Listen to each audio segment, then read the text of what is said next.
Good morning, everybody, and welcome to Living Astrology with Janet Hickox. Grab your cup of coffee or your tea, sit back, and let's chat about what is happening up in the stars above this very shivery winter morning here in the Pacific Northwest as we sit in the shadow of the winter solstice if you're in the Northern Hemisphere. And if you're in the Southern Hemisphere, it's about to be your summer solstice. Maybe I'd like to trade for summer and winter. I don't know. I like winter, but I'm getting a little tired of the dark nights. And as you guys can see with me here this morning is a young lady named Cori Sykes. Hello, Cori. Hi, And everybody. it's great to have you with me. And she is joining me this morning because two things. One, I think she is a really good example of something that we all must work through this year. And it's about magnetizing the things that we desire to us in our lives. And number two, she's a great example of someone who's chosen to live her passion even at whatever cost it's going to take her to be able to do it. And I don't mean like her life has been totally disrupted, but the extra work or the focus that it takes to be able to do that. So, welcome, Cori. And why don't you start by just giving us a quick update on who you are, what your background is, what your spiritual background is, and then we'll start talking about what you do. Yeah, hi, everybody. I usually am just in the comments talking and chatting a little bit. So it's nice to kind of be here with Janet physically or virtually or whatever. Um, Virtually, physically. yeah. And you'll have to excuse me. I have a bit of a cold that I'm kind of fighting through. But I started following Janet probably like not maybe just a little bit over a year ago. I actually found you on a podcast. I was looking for astrology podcast. I found you through Google Podcasts, and then Oh, yeah. And so what happened was I kept hearing you like comment and talk to people, and I'm like, well, how is she seeing these people, and how do I get in on that? And then that's when I just did like a search and I found you on YouTube and I was like, oh, this is even better. I get to, chat live. So that's how I actually got connected to you on YouTube. Um, awesome. yeah, but a little bit about me is I live in Cleveland. I have been writing for about 10 years now. And probably in my whole story kind of starts where in 20, what was it? 2018, my mother died. And so it was like really devastating. It was out of the blue. It was very traumatic. And long story short, like I didn't even know she had died, even though she was in like a rehab center. They never notified myself or my sister or anything like that. And so I went through a long time of trying to grieve something that, a lot of people have to grieve. But, Janet, you can probably identify with this. Like I didn't get to say goodbye. And that's one of the things that is really hard for a lot of people when things are like unexpected and traumatic. And so I started just saying, okay, let me just get back to writing. And so I started writing again and I took some time off. And then I ended up just kind of writing her story, just a very brief story of, the end of her life. And I released it. And then still trying to work through all of that, I decided to before that, I decided to open up a writer's center where people could kind of like write and come together and write in like a perfect environment because in Cleveland, it gets very cold. And for me, I always love like writing outside and the sun shining, which you don't really get that. Can't And do that in so, the winter there. no. And so I went through and I was planning and planning and planning. And then COVID happened. And I was like, oh my gosh, like, what am I going to do now? Because I can't open up this center. I can't, do any of that. And so I kind of just sat on that. And then I decided to just do one of the other things, which was eventually going to be a part of the Writer Center, which was a publishing company. And then I went forward and decided to go ahead and do that. And so I published somebody else's book. And this inkling kept coming and saying, like, write a children's book. And so I started like I got all these ideas and then it still just didn't like feel right because I have gone through a space in my life where I'm like, I need to listen to my gut more because I forget what you said, but maybe I have like a spleen or something like that. Well, we all do. But yours might be defined. I should have pulled your Yeah. charts up. That's what I should have done this morning. Dang it. I can never remember, but there's something with my spleen where I'm supposed to like listen to my gut more. Um, and so I've been trying to listen to my gut more, and it was telling me that something with that children's book still wasn't right. And so I kept thinking and sitting on it, and so I decided to put my mother into that book. And then it's like it started feeling a little more, more right. And then finally, it was like, well, it needs to just be about adventures that your mother and your youngest daughter take together because they never got the chance to do that. Because when she died, my daughter was only like 13 months old or something like that. And so they Oh, never got to like take adventures like she did with my oldest daughter. And so that's how my first children's book came into effect. Is I have it right here. I don't know if anybody can see it. If I can work with this camera. yes. Curiously, Kara meets Pharaoh Hatshepsut. Yes, yeah. And so I had this like fallen in love with Pharaoh Hatshepsut. She was the second female pharaoh, and she was just like incredible. And I don't know, like sometimes it's been popping up in my news. I have like a Google alert for her. And so they recently found some like a pile of artifacts still in her Jezeru. And so that's been interesting to kind of follow that. But she was amazing. She was incredible. She like initiated trade and all types of things. And so that was how this first book came about for the children's. And so I plan to continue it. And these are some of the illustrations. Those are beautiful. Here, hold on. I'm going to try to get my screen to be just you. Let me see if I can do that. Well, I see myself wider now. I don't know. Yeah, I pushed the screen back, but now let's see. Oh, now it's just me. I don't want to be just me. Yeah. How did it get to be just you? Okay, now share because it is wider now again. So share, Yeah. like those are beautiful illustrations. Yeah, thank you. I worked with a local illustrator here. And so what I did was I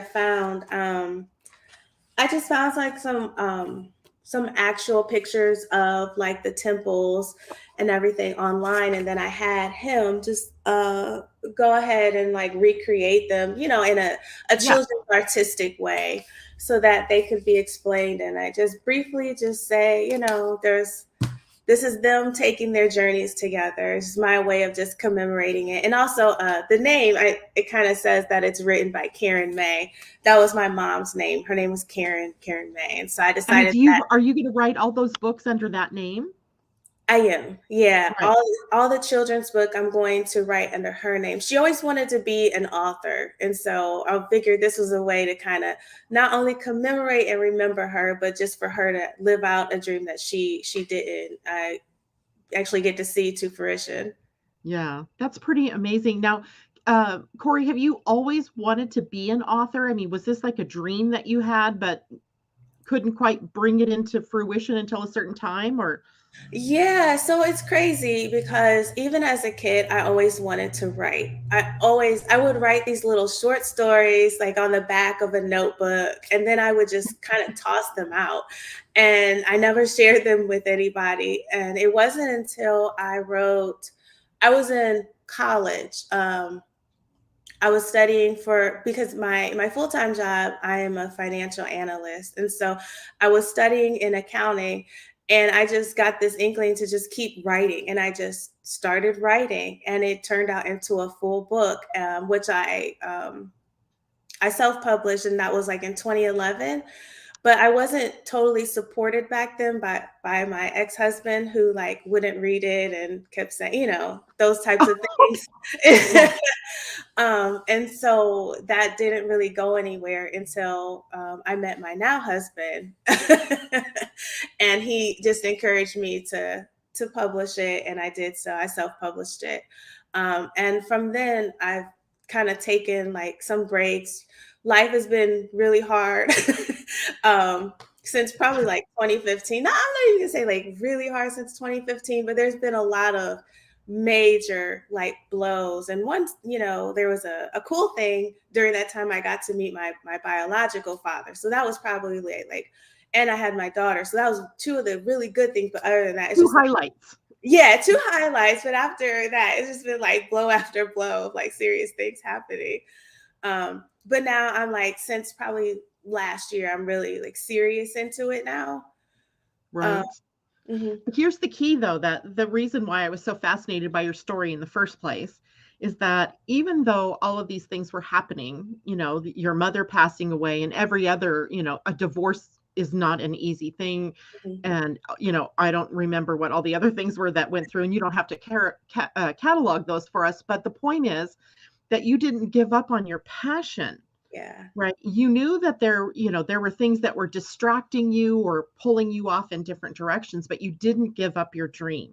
And Yes. that's the thing that I really want people to understand is that you don't have to give up on your dream just because somebody that you love passes away, or a divorce happens, or a financial setback happens, or a health scare happens. Mhm.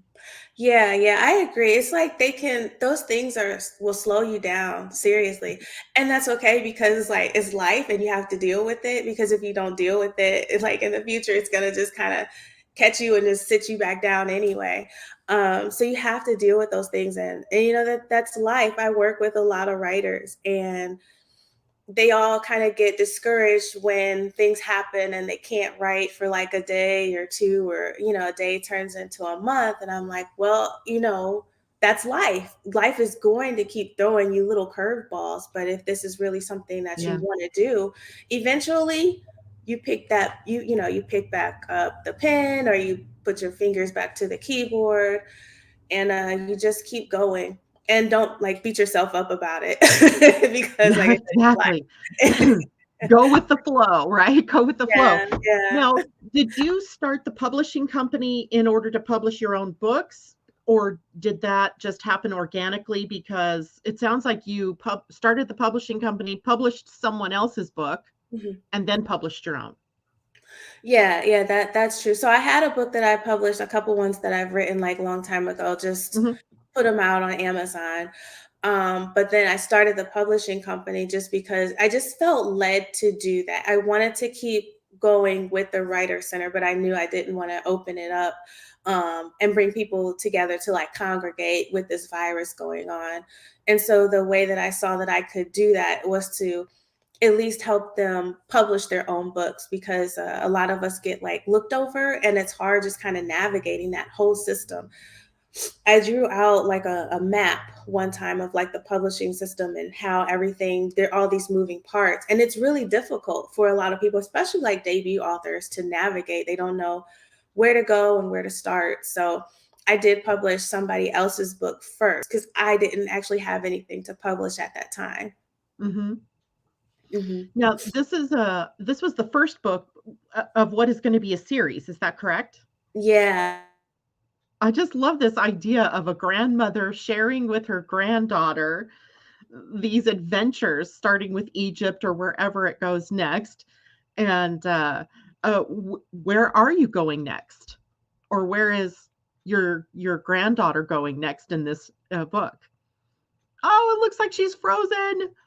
Cori, if you can still hear me, you might have to go out and come back in, because it appears that you're frozen. I'm moving, right? I'm moving. Um, So let's see, somebody, Asa. Good morning, Asa. Would you please tell me whether you see Cori frozen? I see her frozen and I can't hear her. Please let me know that in the chat, somebody. In the meantime, while we wait for Cori to come back with us, um, I'm going to, yes, she paused. Okay, good. So she'll come back in and join us here in just a minute. I just want to say good morning to everybody. We have Christine. Good morning. She says, I would have loved that book as a little kid. J-Lo thinks it's beautiful. Pauline, ooh, yes, she is a listener to Living Astrology. She started, she said, about a year ago listening to the show. and via a podcast, and then found me on YouTube and has been listening. Good morning, Tom Wright. It's good to see you. Good morning, Carol. Good to have you with us. And Christine Buckingham. I think I said hello, but if I didn't, good morning to you. And Asa, of course, it's wonderful to have you. Cori says, I lost my internet. Sorry. I'll come back in soon. Thank you very much for letting me know that, Cori. And I'll see you pop up if you come back in, because what I would really love to hear about is where your books go next. And we'll talk more about that. So again, good morning to everybody that's joining us. And she froze. Yeah. Okay, great. Thanks, Asa. And thanks, Christine. So let's talk about some astrology. And I just have to start by telling you guys, we held our family Christmas yesterday. And on Saturday, it was my daughter's birthday and my stepdaughter's birthday. So we were partying, it seemed, all weekend. And I just have to say, it was an exquisitely joyful and painful weekend. So much happening. My nephew, who's been stationed in Kuwait for the last 19 months, maybe 18 months, surprised us all by coming home. And Christopher looks so much like Brian. It was almost like Brian walked in the door. And yet, we were just so thrilled to have Christopher home. And then I was sitting on the floor playing with Wyatt, my youngest grandson, Brian's son, and we were playing animals. And next thing, my daughter's boyfriend is down on one knee, and he's sort of like next to me, but he is proposing to my daughter, and the whole family was like, oh my God, we were just transfixed by this. So we had a homecoming, we had a proposal, we celebrated Christmas, we celebrated my other son, Wesley's upcoming first anniversary, but we were all going to be on vacation when he has his anniversary. So it was an amazing time, right? To be with family. And it makes me realize that even out of the depth of pain that not only, our family is feeling, but lots of families are feeling out there, there's cause for celebration, right? Life goes on, and our loved ones are not gone. They're just not here in the physical anymore. We felt his presence the whole time that we were together, and we saw his face in every other person's face there. It was an amazing experience. We cried, we laughed, we ate, we made jokes, we opened presents. It was a great day. So it was a great weekend for that. And I'm hoping and wishing that all of you are able to experience that in this holiday. And I see Cori is back, waiting to be added to the stream. Hello and welcome back. Thanks, Janet. I don't even know what happened. But I froze. From our point of view, you froze. And then I went, oh, am I frozen? I'm moving. Oh, I'm not frozen.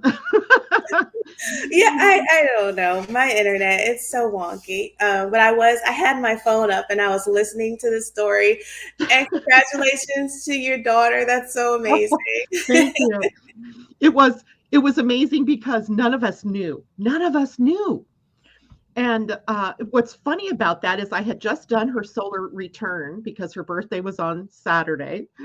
And while we were doing it, her now fiance was sitting in the room, and I could see this potential for marriage, but I didn't want to say that. I was like totally tongue-tied around it because he was sitting there, and I didn't want to predispose or, say, oh, hey, get off the, get on the bus, get going.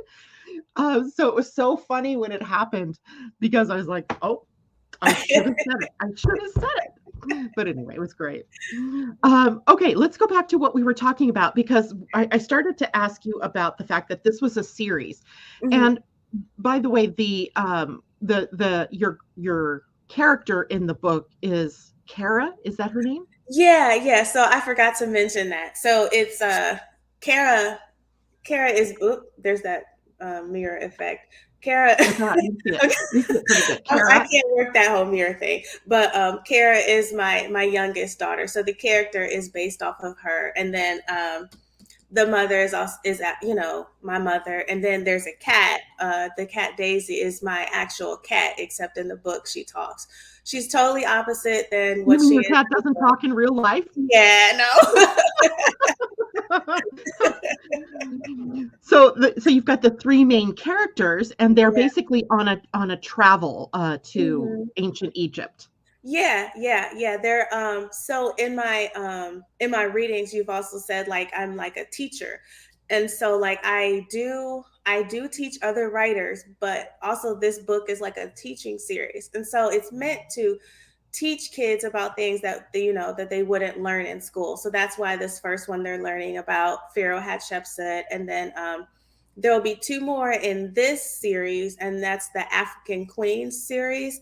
And then from there, I hope to go into astronomy slash like mythology. I want to introduce the children to the mythological figures that are over the planets. So like Jupiter and Uranus and Pluto.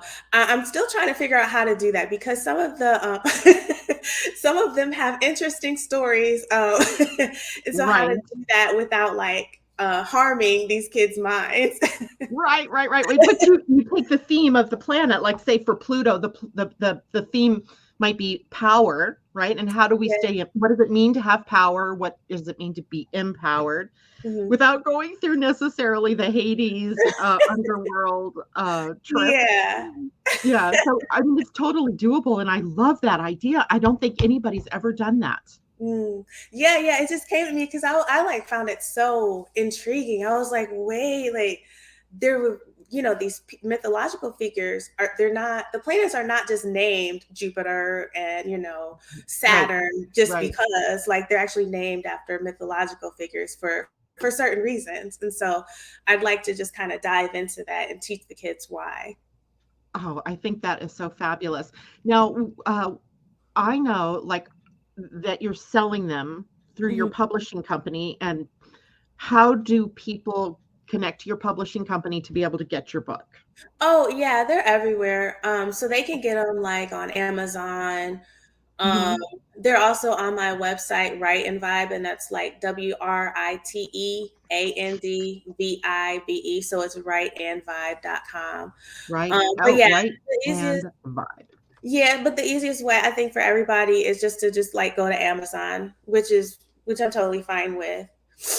However, if you do go through my website, I do sign the book and before I send it. I can't sign them if they're coming from Amazon.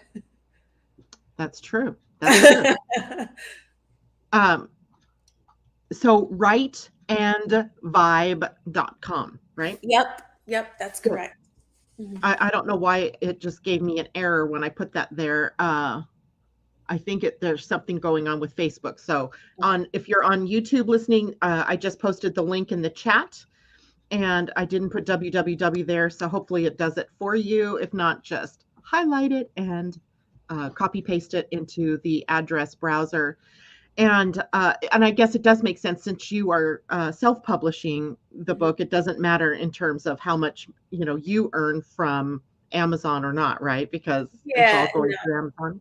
right. Yeah, Yeah, everything is just for me, it's all the same. yeah. Because the way it works is like Amazon, there's like a list. And so when people buy off of Amazon, you can make like you get bumped up into their categories, higher up on the categories, like their list. So which was cool because when I first released it, it was a number one new bestseller. So that was pretty cool. I'd never Oh, made any list wonderful. before. Well, maybe there are bigger things in your future because, Yeah. if you start publishing more through your own publishing company, you can gain some credibility there Hmm. and be, a shining beacon out there for not only women, but women of color, people Hmm. of color. That I Yeah. think is the biggest, because I know you had to have come up against obstacles. Now, Mhm. how did you deal with those? Because I think everybody out there listening has a dream. Mhm. Everybody out there has some kind of thing that they've wanted to do, and then life has intervened, Mhm. right? Somehow pushes them in a different direction or blocks, right? And then we might be giving up our dream. How did you get through those times and not give up on your dream? Um, so I like to say it's because I'm an Aries. I just don't give up. There is that. I really I've never known how else to describe it other than that. Like other than just like the way I was born. I don't give up when I have like this idea in my head. I have to see it through. Sometimes it's not the right time, as you've told me. I have to learn to respond to what the environment is saying. And I'm working on that. But it's always just like I don't give up, and that's just because obviously because I'm an Aries, but also because the way I was raised, I've always found this like there's better for me than how I was, how I came up and how I was Mhm. raised. We grew up in poverty, we didn't have a lot. And so because of that, it's like, well, I saw that I could, have more and I could do better. Um, and so I just keep pushing on. And I like to just tell everybody, like, don't give up. If it's meant to be, it'll be. Maybe not right at that time. And so because I'm just like, well, maybe it's not the time. Maybe next month is the time, or maybe next year. And I'm not going to act like I don't, get discouraged a lot. Sometimes because I do. I get discouraged for different reasons, but I just keep going. And what do you do when you get discouraged? Usually I cry. That's always a good release, crying, right? No, no. So after crying, I usually come up with a game plan, and I like to evaluate and kind of research things like, well, what am I doing that's not working? And so usually it's like, well, maybe you could try a different marketing plan, or maybe you could start talking to other people. Maybe you could reach out to some other people. Maybe you could read it back over and see if there's anything that could be changed, that could be made better. So it's always like a way to improve something that I'm doing. Yeah.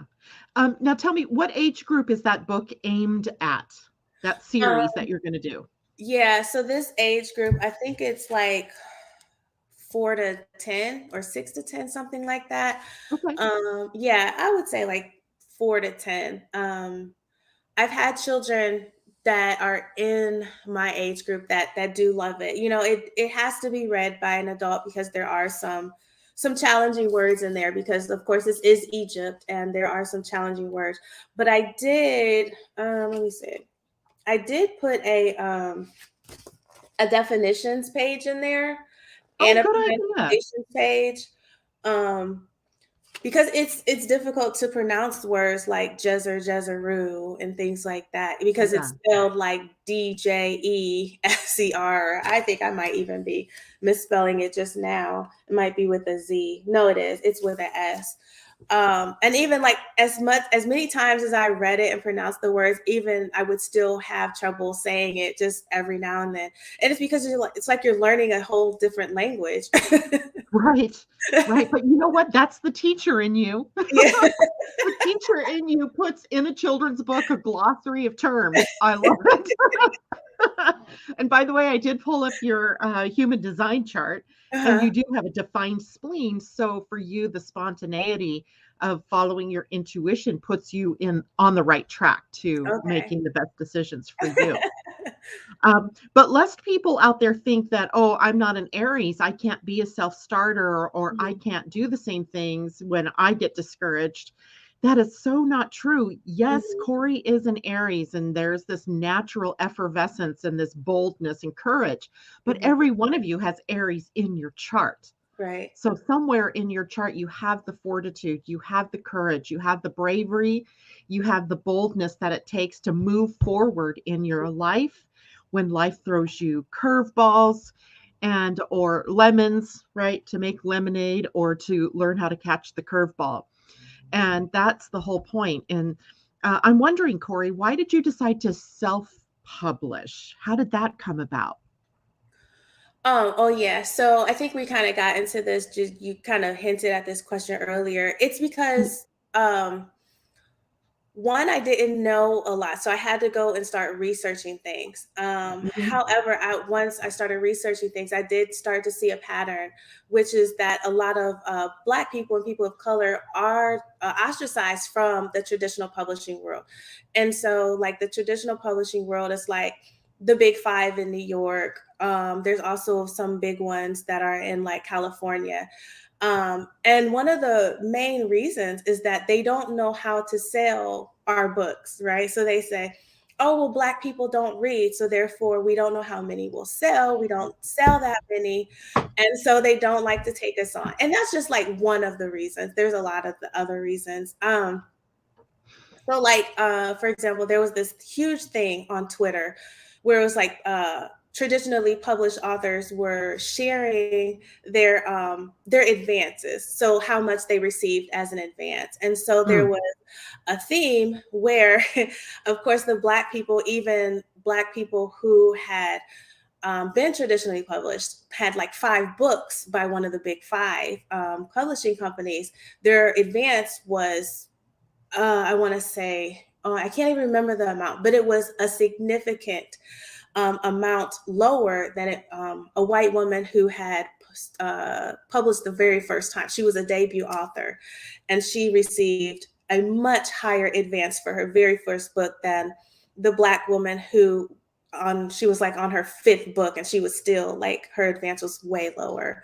Yeah. Um, so there's that. There's just a lot of things that go into um, how many books they'll sell, like the bottom line. And so that's all they're worried about is, well, how many books are we going to sell? Because we need to make a lot of money. Whereas Ah, myself as a publisher, I'm not so much worried about that. I'm just worried about like, well, I just want to help you tell your story because every right, story right. deserves to be told. So that's why I'm here and I opened up my publishing company. I love it. I love it. And again, right, that could have been something that you used that to become discouraged, to not even try, right? To Hmm. not try to put your books out there. You just went around. One of Hmm. the things we do in life, right, is Yeah. that if we find a block or something that we're coming up against, then to go with the flow means that maybe I just have to go around, right? Yeah. I create a Yeah. little oxbow in the river and I go a different direction. Yeah. Yeah. That's perfect. That's perfect. And not fighting against that system, although I would say there's some merit in people who want to push that system to Mhm. change. Mhm. um, but in your case, just following your passion, Mhm. and okay, if I need to do it this way, that's the way I'm going to do it, not giving up because the mountain seems so high. Right. Yeah, yeah. I don't give up. And if I do keep receiving like blockages after blockages, I do evaluate and kind of look, pray about it and see about like, is this really a block that I need to just stop what I'm doing? Yeah, Um, what does this block represent? Is this coming from yeah. within me, or is this the universe showing me that this isn't the way to go or the thing to do Right. at this time? Lots can go Yeah. into that. Yeah, I Yeah. And I totally, do. totally get that. Right, yeah, and I do want to say that after that thing on Twitter came out, a lot of the publishing companies did commit to making changes in the way that they take on new authors, and especially like authors of color. So I do want to say that they have like totally tried to and are trying to change that kind of path and stuff like that. So they're committed. You are an amazing young woman. Amazing, amazing. Living her passion, and the reason I like to bring people on like this, like Cori, is um it just means that if she can do it, you could do it, right? If I can do it, you can do it. And that there is always energy out there to live your passion, right? You just have to not give up on yourself. You didn't give up on yourself. No matter what, you were going to be a writer, right? Even if you had to self-publish it yourself, right? If you had to get out there and do it yourself, That's right. Yeah. right? It's an amazing book, an amazing dream that you have. And I'm going to encourage everybody out there as we kind of transition now into some of the astrology. By the way, thank you so much, Cori, for sharing your work and your dream and your path with us all. And Yeah, I thank you. invite you to stay here and maybe chime in on some of the astrology that we're going to talk about right now, because Yeah, today sure. is our day to look forward to the winter solstice or the summer solstice if you're in the southern hemisphere. And it is an interesting solstice. You know, we can, as astrologers, draw up a chart for the ingress of a season or at the ingress of a sign. And it's always a good time, right, at the seasons to take a look at the charts that comes up for that and take a look ahead at what some of those energies are about. Well, the first thing I looked at in the chart, and I'm going to see if I can. Oh, no, this is just going to have to be the way it is. If you look at this chart, you can see I drew a bold line right from the noon position to the 6 p.m. position on the chart. And then you'll notice that almost all the energy of the chart is on that side, right? So there's the moon on the right side and the black moon Lilith on the right side and the part of fortune. But all of the other players are in what is called the eastern hemisphere of the chart. And so the first pattern that I note is that, woo, for the season, we start out with a lot of energy all on one side. And the Eastern hemisphere of a chart tends to more optimism, hopefulness, and a more trusting nature for the people, and that there's a positive direction for the world to go in. The energy on the Eastern hemisphere is more self-motivated. It's more initiating energy, both initiating from the self, but also in the bigger, wider collective or the bigger, wider world. And it is action oriented. So we can see from the just the design of the chart for that day at the moment that the sun comes to 0 degrees Capricorn, that we have the potential to move forward from that soul in the solstice. By the way, the solstice occurs at 7:59 a.m. tomorrow morning here on the West Coast. That'll be what 10:59 a.m. for those of you on the East Coast. If you are in Europe in the Universal Time Zone, that is 15:59, so 3:59 p.m. So almost everybody is going to experience the solstice tomorrow and at some time or another. And I chose to look at the solstice in different modalities today. So I first looked at it through the Pleiadian-Earth energy. So, right, we knew that we were starting a new week. So today is the beginning of the week one transcending. And in transcending energy, what we're looking at is the energy of how do we move ahead. And even like Cori, it's almost your journey, right? Your journey is a transcension, right? Of moving through the obstacles, moving around the obstacles, going over the obstacles, under them if I need to, whatever the obstacles are. And so transcending energy is helping us to move forward even in the face of obstacles. Well, when we get to the winter solstice tomorrow, we are at 2 remembering energy. It is my spiritual birthday tomorrow. My own sign is 2 remembering. I went, wow, I didn't even know that. So tomorrow we start the season with 2 things. One, the energy of how do we seal or heal the energy of duality? How do we honor duality, the idea of polarization? How do we come to terms with the fact that there's always going to be the dark and the light? There's always going to be the up and the down, the in and the out.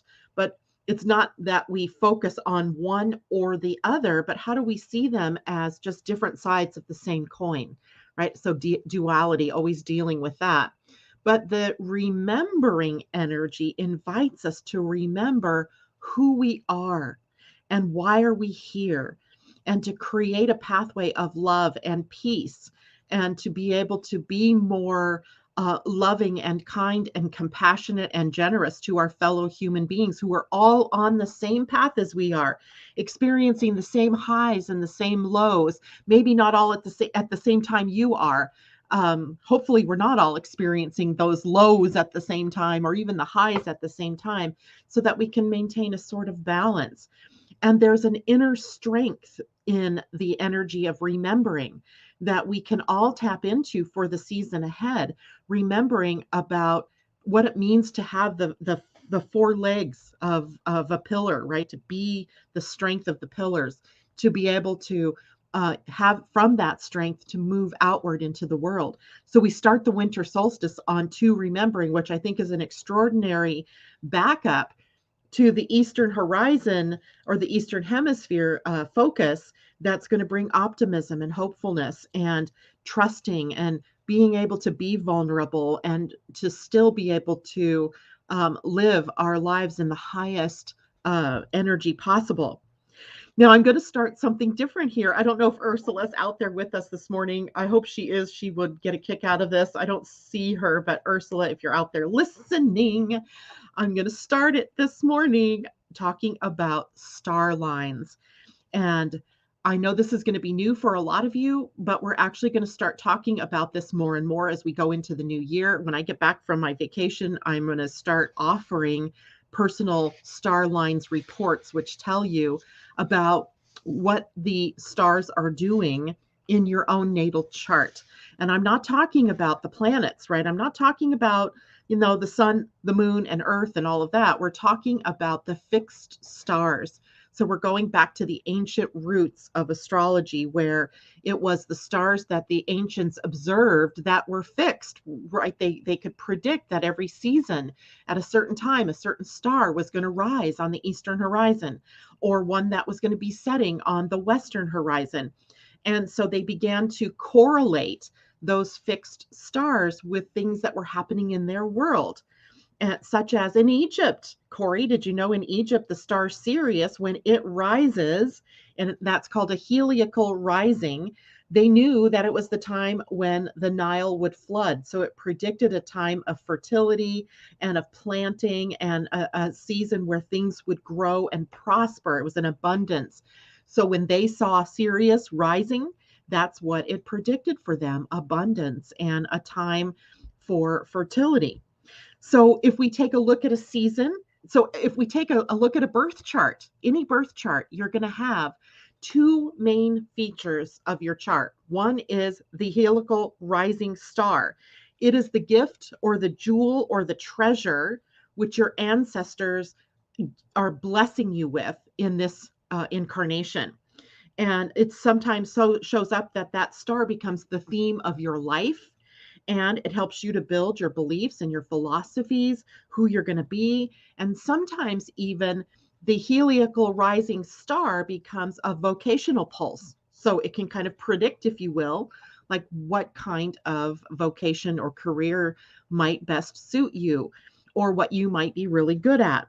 So our heliacal rising star tomorrow is Antares.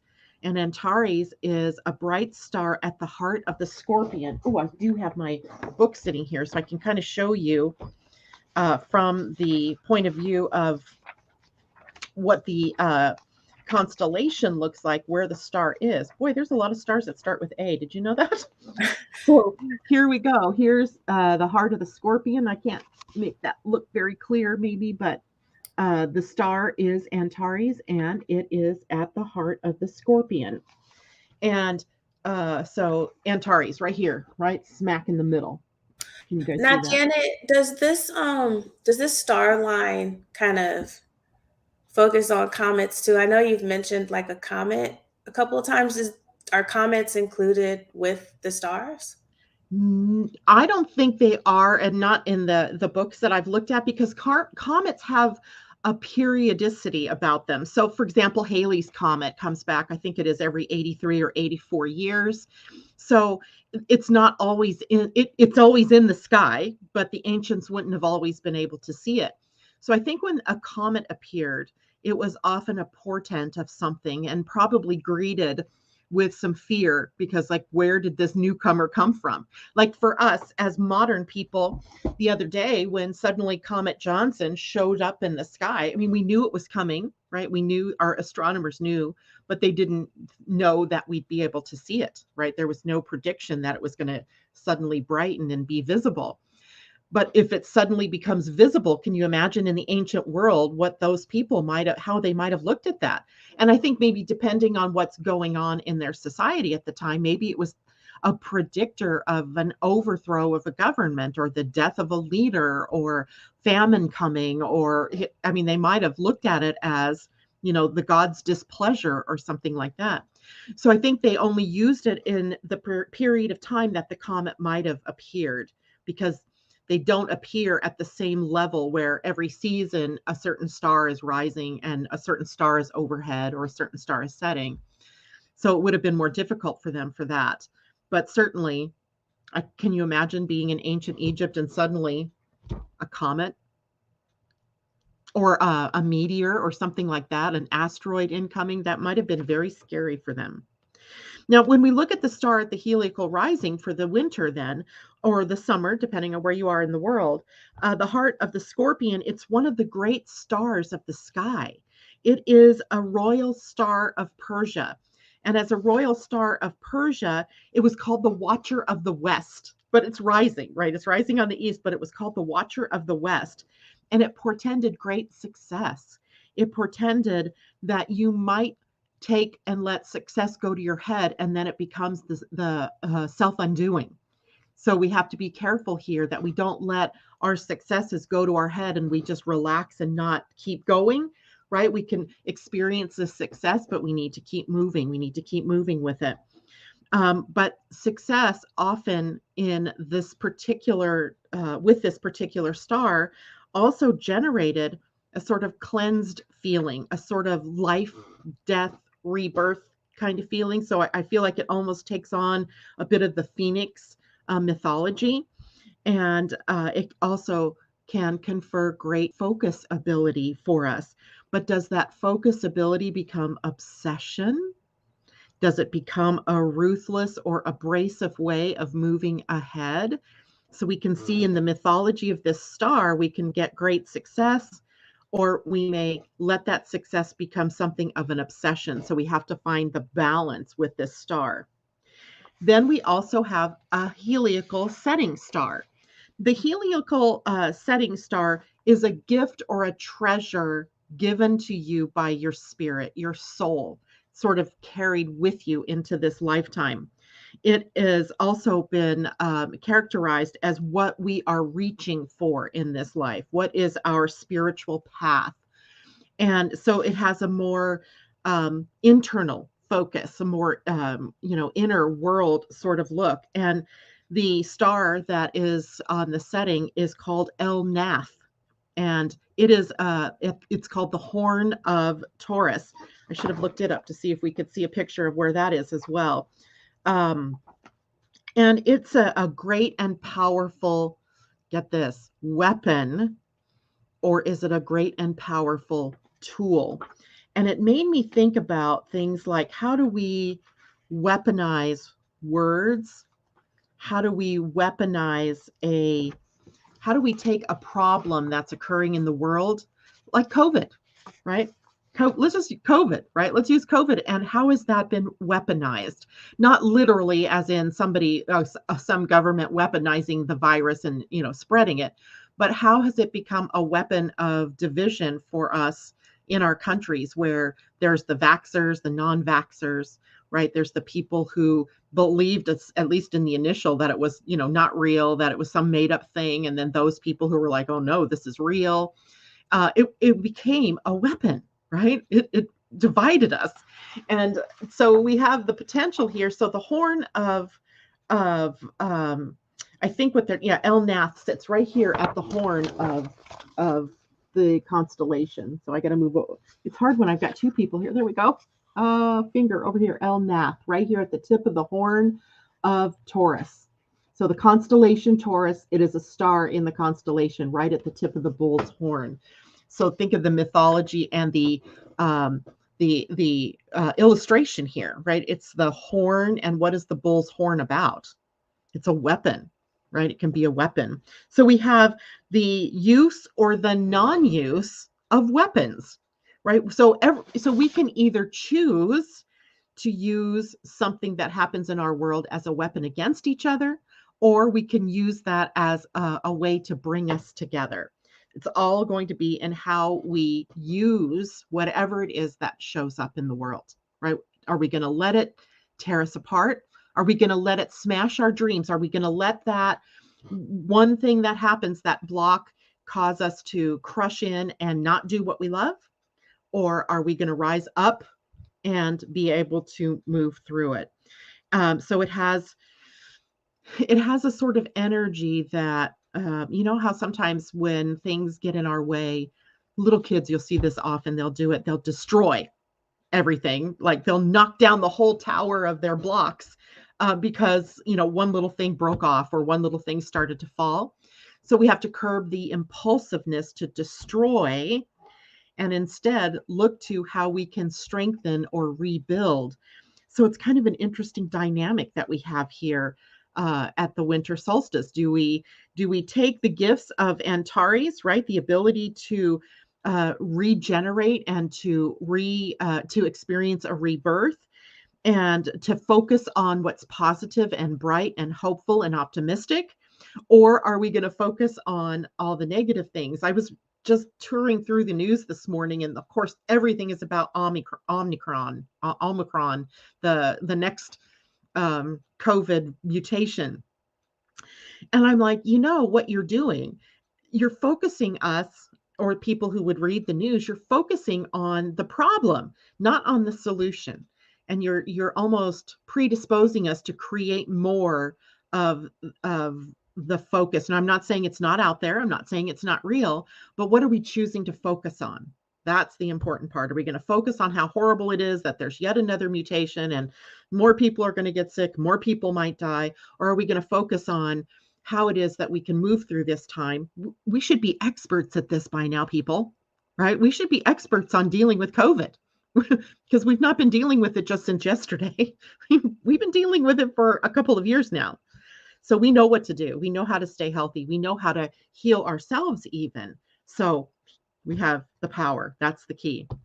Now, when we look at the chart, again, we're not just we're looking at the Eastern Hemisphere because it has a lot of focus, but we can also look at the astronomical or astrological things that are happening. For example, on December 23rd, just 2 days after the winter solstice, we have the next exact square of Saturn to Uranus. We're experts at this one too. We've done this, right? We've had the craziest things happen coming up out of the blue that have created the possibility that, you know, our lives have been changed forever, right? That we've had the surprise or the unexpected happen, and we've dealt with it.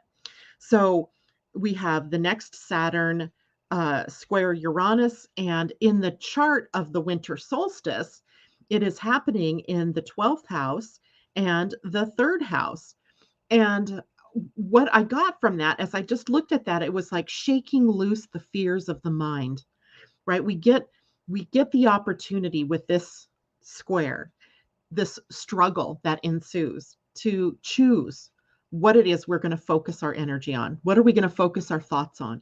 Are we going to focus on, oh no, here we go, another iteration of this virus that's going to take out another million people?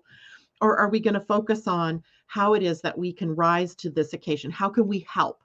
One of the things that we can help is by keeping ourselves healthy and remembering that we are our own healers too, right? I'm not saying don't get vaccines. I'm not saying don't do, you know, what you need to do, but take the power back from this little teeny virus. Take it back. It's yours. We might also experience some financial or banking news. So I'm open to whether that turns out to be a financial boom, or does it turn out to be a financial bust? I'm not sure here. The square tends to show us where the weaknesses are. So we might find exposure in the weaknesses in our currency, in our stock market. We might find even the cryptocurrencies that started to fall. I'm watching them carefully because I love cryptocurrency. And I've been watching how greed has impacted the crypto markets just as it does the stock market. And then I saw how it also impacted the whole of that market. And so it's an opportunity maybe for us to not go the way of the old Saturn and Jupiter conjunctions in Earth and instead go the Saturn and Jupiter in air, which gives us ideas and possibilities and let's go of the greed. And I have to have all the toys and I have to amass all of the prosperity to me. And then I have to hold on to it tightly. We're done with those days. It's time to move on. And air is everywhere, right? And it's shared everywhere, right? So we have this opportunity to change that up. It's also a time for us to break free. What are you breaking free from, right? Where the Saturn Uranus conjunction or a square is happening is where you are also able to break free. It's possible that you've also heard this theme more than once. In fact, two other times that maybe you've been living through this theme. The really good news is that after this square or after this year, because really they're within orb of each other for the whole of the year, the next series of Saturn Uranus squares doesn't happen until 2043, right? That'll leave us alone for a while.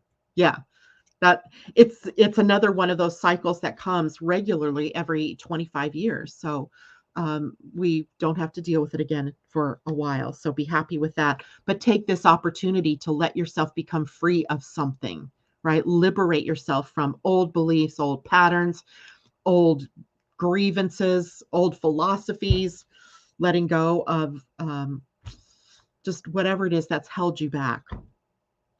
Lastly, we can look at the Venus conjunct Pluto. That happens on Christmas Day. We talked a lot about this.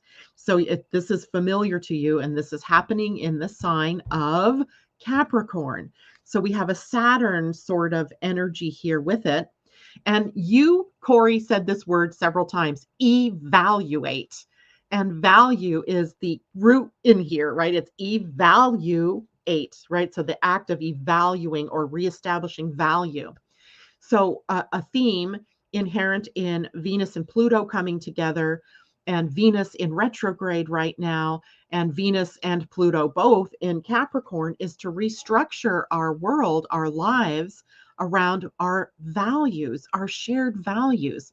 If we can view that, then skin color doesn't matter, sex doesn't matter, social status doesn't matter, because we're all the same, right? We're all the same, and we're all looking, we all value the same things. So, I mean, we can all have little different values, but if we go to the common core values, that's where we can find our compassion and our humanity, right? And our compassion and humanity becomes a huge theme as of tomorrow, because the human design year, actually today, this evening, switches to the gates that are one of the crosses or vessels of love. So we begin a week's worth of energy devoted to finding love. And the gate 10 is where the sun will be at. And that's on the identity center. That is either a white diamond or a yellow diamond in your human design. The gate 10 is the gate of self-love, self-empowerment. In its lower energy, it's the gate of blaming or judgment, self-judgment, like I blew it, I did that wrong, or I can't do this, giving up on oneself. Being responsible for your own self, your own actions, your own victim status, right? Looking and seeing where it is that you still do things that are not of self-empowerment or not self-loving, so that you can return yourself to the energy of self-love. The earth is going to be the challenge, right? Earth always brings the challenge to us. What might challenge us to become self-loving? What might stand in the way of our becoming self-loving? And that might be about having compassion, because the earth will be at the gate 15, also on the identity center, which, by the way, the purpose of that center is all about love and direction. And following the direction is based on where love is, right? Where's that loving energy in your life? Compassion and sharing from the heart, trusting your own flow and your own rhythm. Cori, I think you said the same thing, is that, okay, something's happening right now that's stopping me from moving forward. So I can choose to kind of pause here and see what's opening up, waiting, as it were, until I get the next sign or the next, go, green light, and go in that new direction. So we have to learn to trust that we all have a different flow and a different rhythm. and that extremes are also a part of nature. This gate in particular can have extreme um, expressions, right? Where high or low, or hot in the hotter than hot ever in the summer and colder than cold ever in the winter. Extremes are also a part of the natural flow of the universe. We've even got terms in our vocabulary: feast or famine, right? We've got these ideas that we know that there's these times of extremes. And during a time of extreme, what we do is do what feels right, what feels like the most sincerest and most integrity filled way of being in the moment. What is going to serve me the most, but also serve humanity the most. And at times, we, in this whole time period, because the moon is very activated in the winter solstice chart by its opposition. It's going to be in Cancer, 27 degrees, 1 second of Cancer, 1 minute of Cancer. It's going to be right across from the Pluto Venus conjunction. And we may be feeling the loss, the missing of in our families, our friends, those that we've lost, or the things that we've lost throughout the year. And it'll be a reminder for us to bring back the love, right? Yesterday in our family, it was so obvious we were missing someone, but there was the timing for us to be able to focus on what we do have, not on what we lost, but what we honored our losses. We honored what was no longer here in the physical, but we also honored what it is that we have now. And I think that's the biggest takeaway message for all of us. We've lost. We've been through hell. We may still have yet more of that to go through. But if we focus on what we have, if we focus on what is in our hearts, what we love, then we can begin to see sort of the cracks in the old paradigm shifting, and we can choose to move forward into the new paradigm. Beautiful, beautiful, right?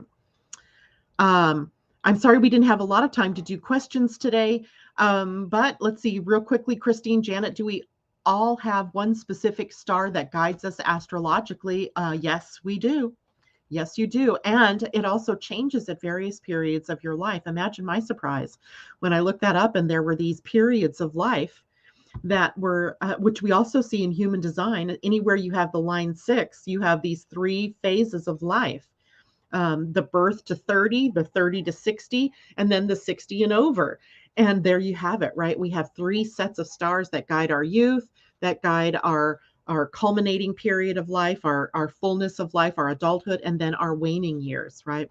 So we have those, and we have those stars that also form our, the ones that you wouldn't see because they would be in the dark, but they form our foundation, right? Your roots, kind of looking at those to be the ones that are the ancestral guides for us.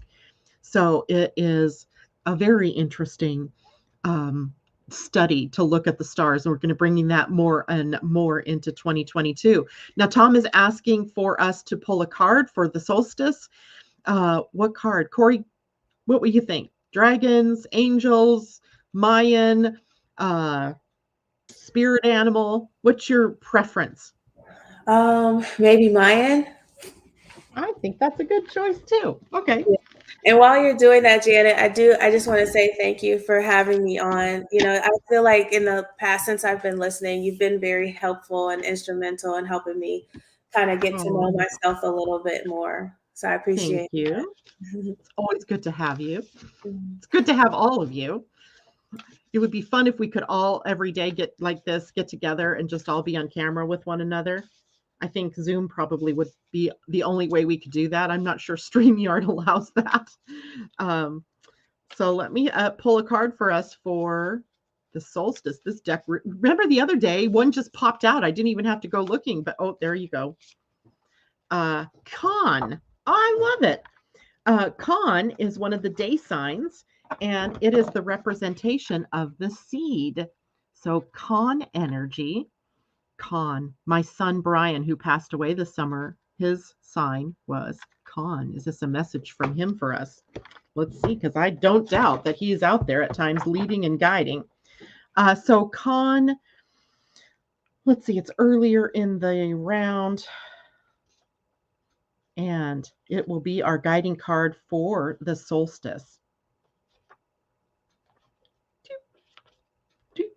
Nope, Con, maybe you were further than I thought. Ah, there you are. Okay, so Con is seed, corn, or iguana. Iguana. Its qualities are the seed, the seeding of manifestation, self germination, creation, fertile ground, gestation, opening, erupting possibilities, acting from inspiration, initiating creative ideas, and developing confidence. Ooh, sounds good. And in the potency of my realm are the seeds of your visions and dreams, gently nurtured, for they awaken the sleeper and illumine the great mystery. Receiving Con indicates that now is an auspicious time to plant the seed of some intention, project, or dream. Now is the time to act on your inspiration. Stop daydreaming and begin initiating your creative ideas. The energy of Con asks you to look at the issue of receptivity, for seeds germinate best in a field of responsive surrender. What can you do to create the receptivity that will assist in the germination of your seed ideas? Remember that all seeds are self germinated and that the realization of any dream starts with a simple thought. Don't get lost in the entire process of manifestation. Just begin by seeding your heart's desire. Feel the possibility of your dream seed emerging. Your life is the receptive soil. Plant a seed in that fertile field. Begin. Take the first step. The result will naturally blossom in the light of your willingness to start. All seeds hold the holographic power of their own completion. Con represents the power that directs the vital processes of an organism toward wholeness. Continue on this journey of manifestation by following your deepest feelings and dreams. The shadow wisdom, the sleeper must awaken. Oh my God, we said this earlier, right? It was like the whole theme of the winter solstice with that Eastern Hemisphere focus is about waking up, right? Get awake. It says, are you a sleeper who wants to remain protected and seemingly invulnerable? Are you unconsciously limiting yourself by supporting the illusion of safety and security in the apparent protection of your shell? Be willing to break the constraining shells of self concepts and life structures. Be freed of old patterns and beliefs that once provided safety and move forward into new possibilities. Beyond the confines of security and the routine patterns of life, unknown possibilities beckon. Look at how you may be limiting your natural growth. Don't wait for what seems like the perfect conditions to plant your seeds. Now is the season. Cultivate the seeds. You are the receptive soil. Your joyful desire will naturally draw its own support. All your dreams and desires lie within you to be awakened. The answer is inside, not outside. Remember that seeds contain the complete hologram of the whole, and that within the process of growth, answers and insights are always offered. Plant your intentions. They will quicken, guide, and manifest the mysteries held in your depth. Perfect. I couldn't have planned that better. Yeah, that Con, was perfect. right? It happens like this always to me. It just seems like the cards that come out are just so magical. I mean, I wouldn't have thought to bring out the Mayans today, but there they are with the perfect message for all of us. Yeah, I Cori, wasn't. thank you so much. Yeah, you're welcome. Again, thank you. And also, I was trying to add a comment through YouTube and I wasn't able to. A couple Asa was asking for how to get in contact with me, so everybody can email me. It's CORI at writeandvibe.com. So Cori Cori at at, writeandvibe.com. Yeah. hold on, Not sure. at Yep. writeandvibe.com. Okay. Mhm. Yeah. So that just Yep. posted out to Perfect. both um, YouTube and Facebook. So if you want to reach Cori, that's how you do it. If Thank you you. need inspiration, reach out to Cori. If you want to write a book, do you take in new authors? I do. I do. I'm almost full for next year because I've also listened to you and doing more about being more selfish and doing what I want to do. So, Self um, centered. Yeah, self-centered. So I only have like a couple more openings for next year. Well, if you are a budding author, talk to Cori. Yeah, yeah, All yeah. right, you guys take care. Have a great day. I will see you on Friday, Christmas Eve. Pia and Cullen will be joining us, and we'll get to talk all about what does the Pleiadian Earth energy look like as we move into the Christmas season and into New Year's. Thank you again. Mwah! Much love to all of you. See you Friday. Bye, Cori.